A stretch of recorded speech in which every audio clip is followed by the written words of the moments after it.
नमस्कार, आप देख रहे हैं टाइम्स ऑन भारत। मैं हूं आपके साथ नैना यादव। हमास और इजरायल में हुए युद्ध पर बड़ी कवरेज जारी है। बड़े खास मेहमानों के साथ में लगातार हम बदलते वर्ल्ड ऑर्डर, परिस्थितियों पर और इसके इम्पैक्ट पर चर्चा करेंगे। इसी बीच बताते चले, इजरायल और हमास के बीच में जो दशकों पुरानी अदावत, उसका जख्म हमास के 5000 रॉकेट प्रहार की वजह से अब ये लगता है कि वो हार चुका है। फिलिस्तीन के आतंकी संगठन हमास के हमले के फौरन बाद अब इजरायल के पीएम नेतन्याहू ने युद्ध का ऐलान कर दिया था और फिर बारी बारी से दुनिया की दिग्गज शक्तियां इजरायल के साथ आती हुई नजर आती हैं। पहले अमेरिका आया, अमेरिका ने मदद का ऐलान किया। उसके बाद में तेल अवीव के साथ में यूरोप के जो शक्तिशाली देश हैं, अब उसमें इटली की भी एंट्री हो चुकी है। अमेरिका से लेकर इटली तक ये सभी पावरफुल संगठन नाटो के सदस्य देश हैं। और इजरायल के जंग में नाटो के कूदने का मतलब आखिर क्या नजर आता है? मतलब स्पष्ट ये है कि गाजा पट्टी से हमास के आतंकी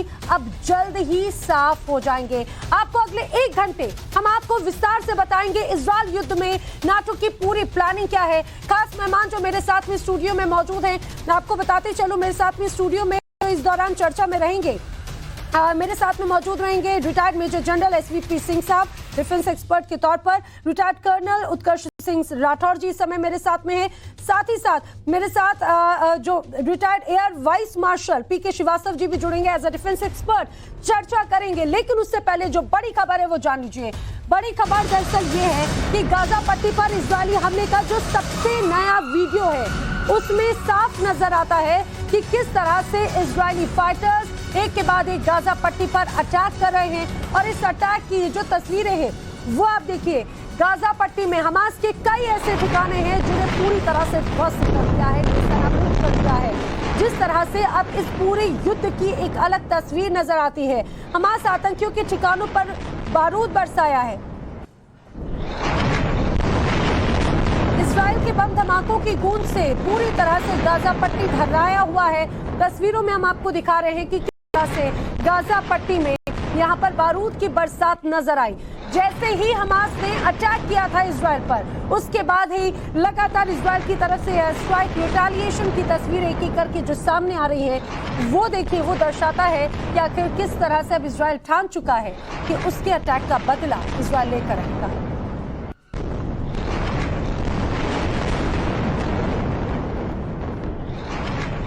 लेकिन इजरायल और फिलिस्तीन जंग की जो बड़ी बातें हैं वो आपको समझना जरूरी है। लेबनान के इस्लामिक रेजिस्टेंस ने कहा है कि जंग में उतरो, ये बात स्पष्ट हो जाती है।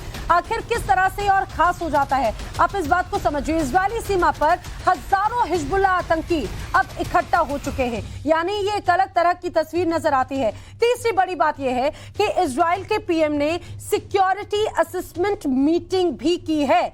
तीसरी और जो सबसे बड़ी बात, ये बैठक के साथ में इजरायल ने बॉर्डर पर एक साथ अपने 3 लाख जवान उतार दिए। समझिए, एक तरफ हिजबुल्लाह के आतंकी, दूसरी तरफ जो है वो इजरायल के यहाँ पर सैनिक है। फिलिस्तीनी राष्ट्रपति स्पष्ट कर चुके हैं कि यूएन इजरायल को रोके, और हमास ने एक बार फिर से वही धमकी दी है, बच्चों समेत सारे बंधकों को मार देंगे।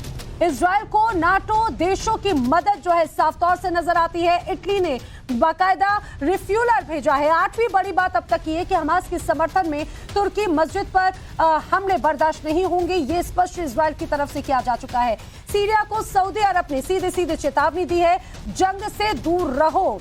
यूरोपियन यूनियन ने फिलिस्तीन की फंडिंग और जो मदद है उसको रोक दिया है। तो इजरायल हमास युद्ध की ये जो 10 बड़ी बातें हैं, ये आपने जान ली है। अब एक बार जरा जल्दी से मैं रिएक्शन ले लेती हूँ। Retired major general SVP Singh भी मेरे साथ में, रिटायर्ड कर्नल उत्कर्ष सिंह राठौर भी हैं, retired air vice marshal PK Srivastava ji भी इस समय मेरे साथ में नजर आते हैं। एसवी सिंह साहब, जल्दी से आप जरा मुझे समझिए कि अब इस तरह से नाटो देशों की इस पूरे युद्ध में ये कहा जा सकता है कि अब ये जो पूरा युद्ध है, ये सिर्फ हमास या फिर इजरायल के बीच में नहीं, एक बड़ी भूमिका नजर आएगी अब इसमें। सही बोल रहे हैं आप। देखें, ये अभी चेंजिंग वर्ल्ड ऑर्डर नहीं बोलूंगा, चेंजिंग वर्ल्ड मैट्रिक्स है, जिसमें अभी ये मिडल ईस्ट से इजराइल के इलाके से ये युद्ध बढ़ेगा। पर लड़ाई के हालात देखें, अगर नाटो की सपोर्ट आ रही है, हमने यूक्रेन की लड़ाई में देखा है कि नाटो के फुटबॉल्स नहीं आएंगे, तो वो देंगे, हथियार की मदद करेंगे, इकोनॉमिक स्ट्रैंगुलेशन करने की कोशिश करेंगे, जो कि इतनी कामयाब नहीं हुई है यूक्रेन रशिया की लड़ाई में भी। तो ऐसे जाते चीज़ें नेटो इस्तेमाल करेगा।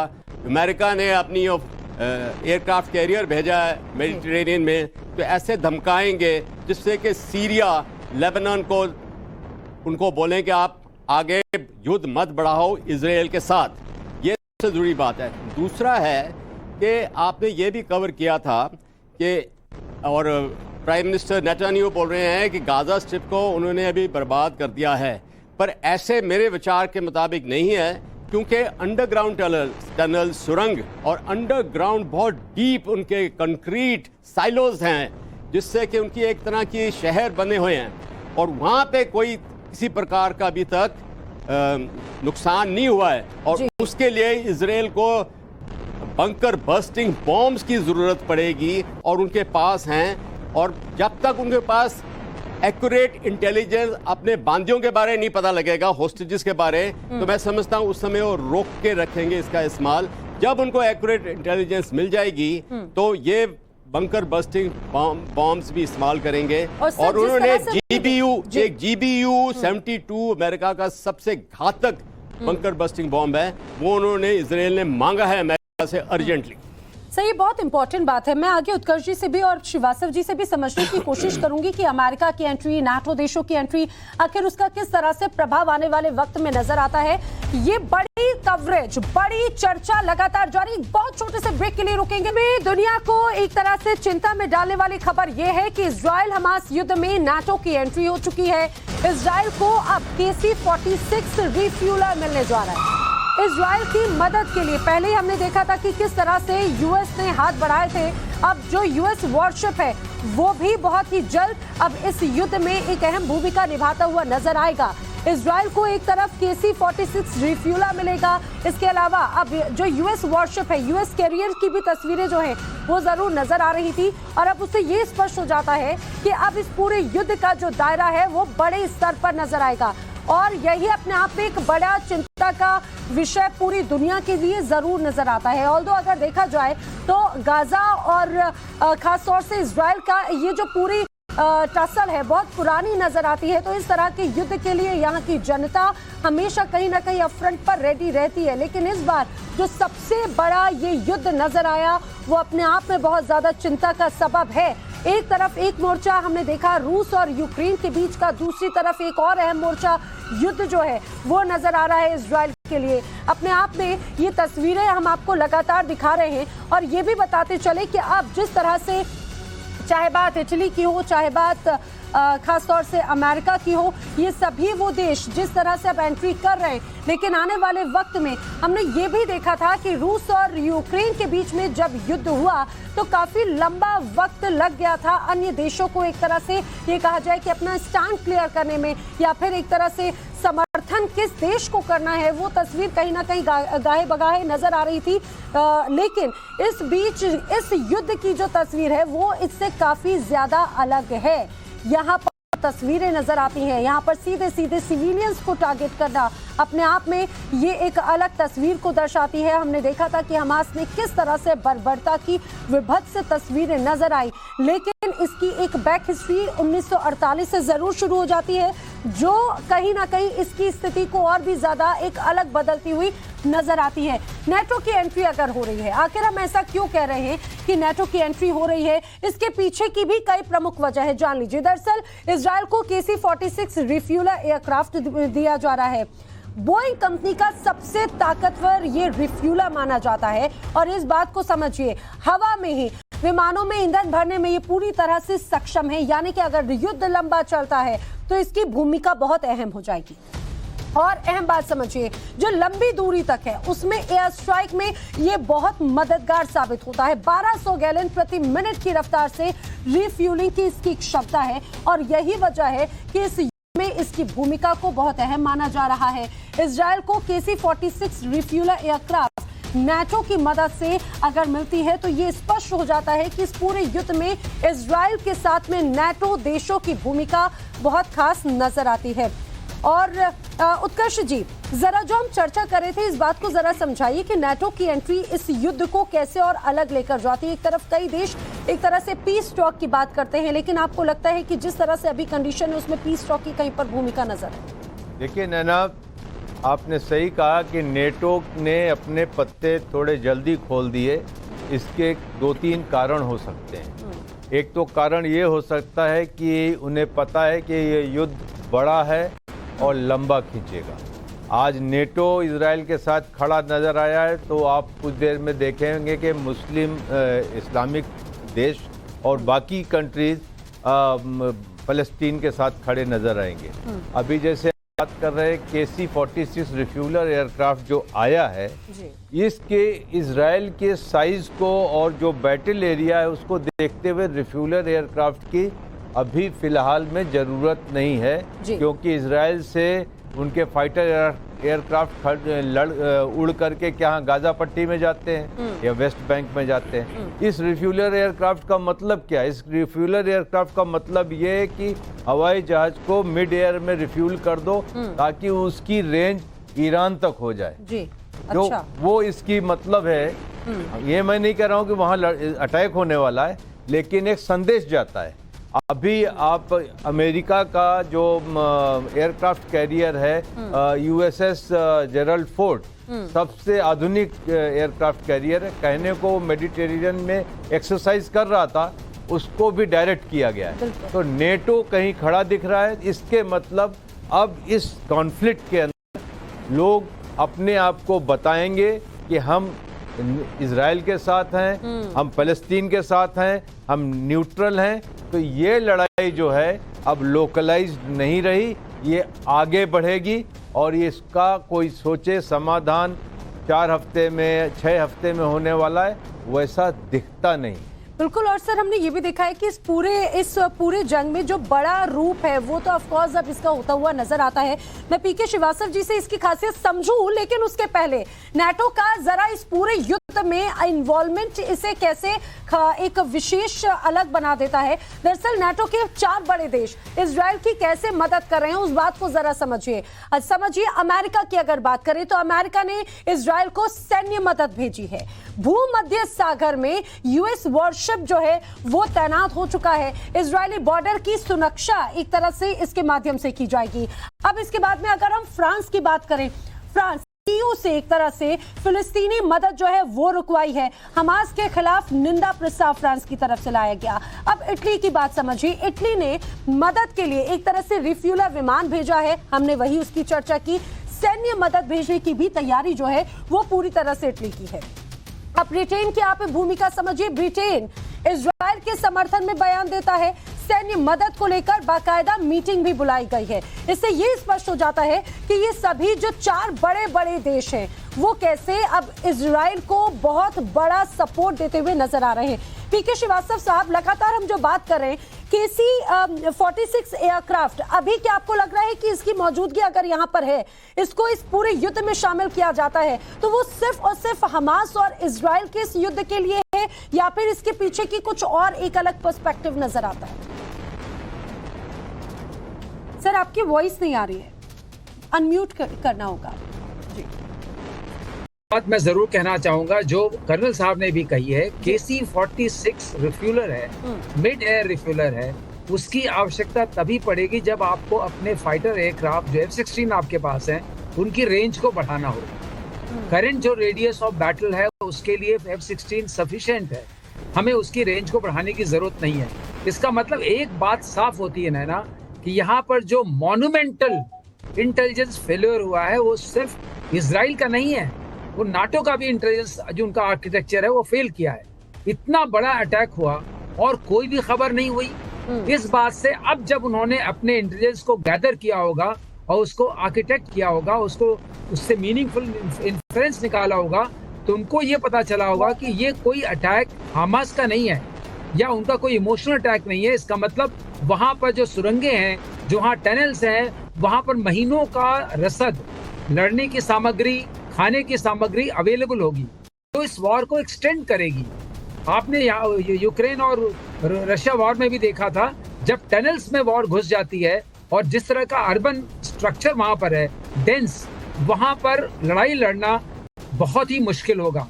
ये अपने आप में बहुत चैलेंजिंग होगा और इसमें और देश शामिल होंगे। इससे हमें आशंका लगती है और ये बहुत चिंता का विषय है। बहुत चिंता का विषय है पूरे विश्व के लिए कि क्या ये युद्ध बहुत महायुद्ध में बदलेगा, इतने लोग शामिल हो जाएंगे, दो धड़ जो आपने कहे, जिसका आपने अभी जिक्र किया था थोड़ी देर पहले, विश्व वाकई दो धड़ों में बट जाएगा। और सबकी अपनी समझ है, कुछ लोग सोचते हैं ये फिलिस्तीन का ऐसा मुद्दा है जिसके लिए उनका इसके ऊपर अधिकार है, उनका राइट है, लेकिन जिस तरीके से अटैक किया गया है, जिस बर्बरता के साथ किया गया है, सर ये पूरा एक प्लानिंग के साथ में ये अटैक किया गया है, इसमें कोई शक नहीं। और कहीं ना कहीं ये बहुत बड़ी चूक जरूर जो रही है इजराइल के इंटेलिजेंस की। मैं चर्चा को आगे बढ़ाऊं, लेकिन इस बीच एक और बड़ी खबर अपने दर्शकों को बता दें जो इस पूरे युद्ध पर वर्ल्ड ब्रेकिंग है। भीषण युद्ध में अभी तक 1600 लोगों की मौत हुई। आप समझिए युद्ध का सीधा सीधा प्रभाव यहाँ की आम जनता पर किस तरह से पड़ता है। 1600 लोगों की मौत हुई। जंग में फिलिस्तीन के 687 लोग मारे गए हैं। फिलिस्तीन के 3726 लोग जख्मी बताए जा रहे हैं। वहीं अगर युद्ध में इजरायली नागरिकों की बात करें तो यहाँ पर भी 900 नागरिकों की मौत हुई। देखिए युद्ध होता है दो देशों के बीच में, सेनाओं के बीच में, लेकिन जो सीधा सीधा टारगेट होता है वो यहाँ का आम व्यक्ति होता है। इसी बीच एक और बड़ी खबर आपको बताएं। खबर ये है कि रात भर इजराइल में जबरदस्त जो है एयर स्ट्राइक की तस्वीर नजर आई है।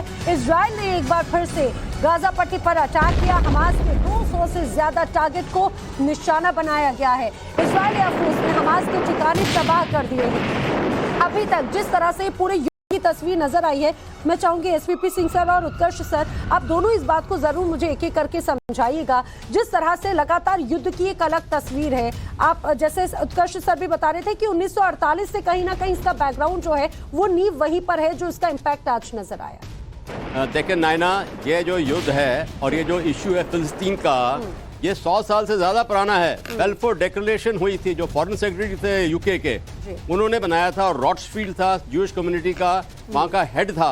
उन्होंने बोला कि हम आपको एक ज्यूइश होमलैंड लेके देंगे।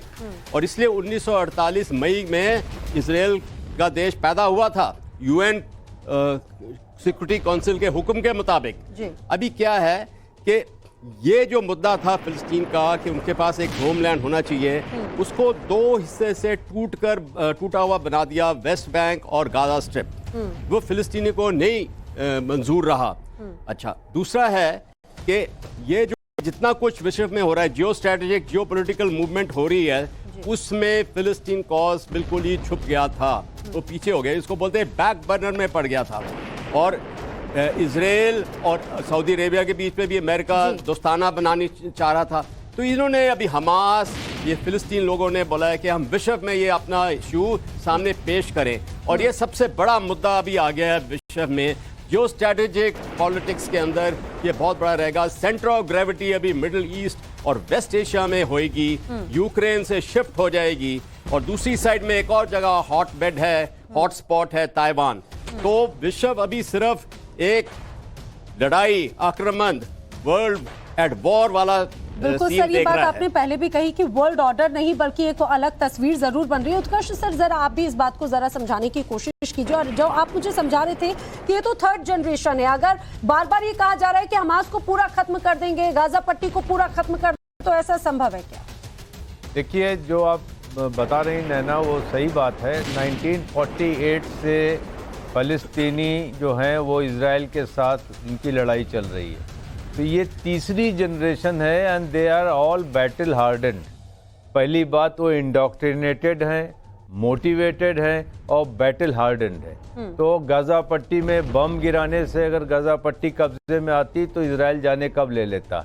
400 स्क्वायर किलोमीटर की ज़मीन में अनगिनत मकान हैं और मकानों से ज़्यादा वहाँ पर सुरंगें हैं। तो वहाँ पर 20 लाख की आबादी में से हो सकता है आधी आबादी शिफ्ट हो गई हो वेस्ट बैंक और वहाँ सिर्फ लड़ाके बचे हो।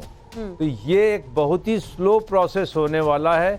और इसका आपने उदाहरण देखा मारियोपोल में, उसका उदाहरण आप बाखमुत में देख चुकी हैं, उसका उदाहरण आपने खार्किव में यूक्रेन वॉर में देखा। तो अर्बन वॉरफेयर में जाने के बाद कन्वेंशनल आर्मीज को बड़ी मुश्किल आती है। और ये न सोचें कि ये होममेड रॉकेट लेकर ही ये सारी लड़ाई लड़ी गई है। अभी जो उनके पास सोफिस्टिकेटेड वेपनरीज होगी, सुसाइड ड्रोन्स होंगे, एंटी टैंक गाइडेड मिसाइल्स होंगे, शोल्डर फायर्ड और सरफेस सर टू मुझे एयर लगता है कि मिसाइल तो बड़ी तैयारी है, ये सारी बड़ी चीजें तैयारी निकलेंगी। है। और इसी बीच को लेकर ये भी अपने दर्शकों को बताएं कि पूरे दुनिया में अलग अलग तो एक तरह से खेमेबाजी है, कोई इजराइल का सपोर्ट कर रहा है तो कोई फिलिस्तीन का, लेकिन अब इजराइल जंग में भारत में ही अगर बात करें तो अलग अलग रुख नजर आता है। एक तरफ भारत सरकार का रुख था कि इजराइल को सपोर्ट करेंगे, लेकिन कांग्रेस का एक अलग रुख है। फिलिस्तीन के समर्थन में प्रस्ताव जो है कांग्रेस की तरफ से पास किया गया है। प्रस्ताव में इजराइल पर हमले का जिक्र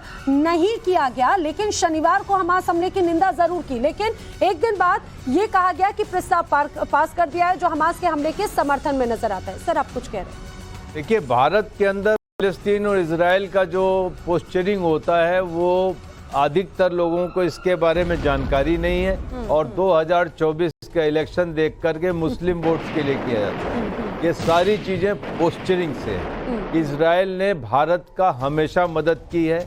आप फिलोसफिकल न बने, आप नेशनल इंटरेस्ट की बात करें। अगर नेशनल इंटरेस्ट की बात करते हैं तो भारत सरकार का ये स्टैंड कि वो इजराइल के साथ है बिल्कुल सही है।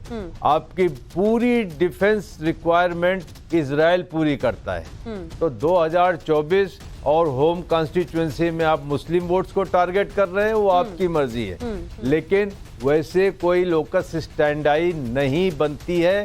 भारत ने फिलिस्तीन का समर्थन करके बहुत सालों तक देख लिया। ठीक है सर, तो यानी कि अब देखिए इसी तरह को लेकर अब अलग अलग खेमेबाजी जो है वो इजराइल युद्ध और हमास के बीच की युद्ध को लेकर भी नजर आता है भारत के अंदर भी। इसी बीच ग्लोबल टाइम्स के एडिटोरियल में एक बड़ा आरोप लगाया गया है। बड़ा आरोप यह है कि इजराइल युद्ध को अमेरिका उकसा रहा है। उनका ये कहना है कि प्रोवोक करने वाली एक तरह से पॉलिटिक्स है। अमेरिकी नेताओं की जो बयान है वो बहुत ज्यादा क्रूरतापूर्ण है। ये ग्लोबल टाइम्स के एक एडिटोरियल में कहा गया है।